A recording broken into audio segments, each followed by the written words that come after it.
আসসালামু আলাইকুম রহমতুল্লাহ। সম্মানিত ভিউয়ার্স, আজকে আমি নিয়ে আসলাম বাংলাদেশের ১ টাকার একটি নোট। প্রিয় ভিউয়ার্স, আপনি কি কখনো এই ১ টাকার নোটটি দেখেছেন? নোটটির উপরের অংশে রয়েছে বাংলাদেশ গণপ্রজাতন্ত্রী বাংলাদেশ সরকার লেখা এবং চার কোণায় রয়েছে এক এক সংখ্যা লেখা, যেটি দ্বারা বোঝা যায় এটি ১ টাকার নোট।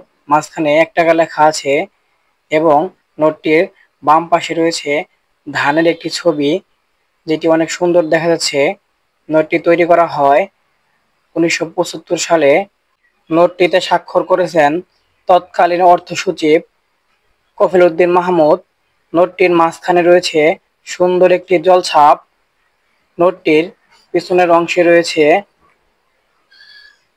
উপরে দেখেন, উপরের বাম পাশে রয়েছে এক এক সংখ্যা লেখা এবং নিচের কোণায় রয়েছে ইংরেজিতে লেখা। নোটটির বাম পাশের মতো ডান পাশেও উপরে ইংরেজিতে 1 লেখা এবং নিচে সংখ্যা বাংলায় 1 লেখা।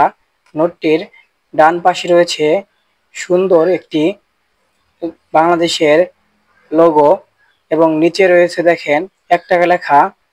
প্রিয় ভিউয়ার্স, নোটটি আপনাদের কাছে কেমন লাগলো? কার কার কাছে আছে সবাই আমাকে কমেন্ট করে জানাবেন। ভিডিওটি ভালো লাগলে একটি লাইক, কমেন্ট, শেয়ার করে দিবেন। আপনাদের লাইক, কমেন্ট, শেয়ারই আমাদেরকে ভিডিও তৈরি করতে অনুপ্রেরণা দেয়। আর চ্যানেলটিকে দয়া করে সাবস্ক্রাইব করে দিবেন। সবাইকে ধন্যবাদ।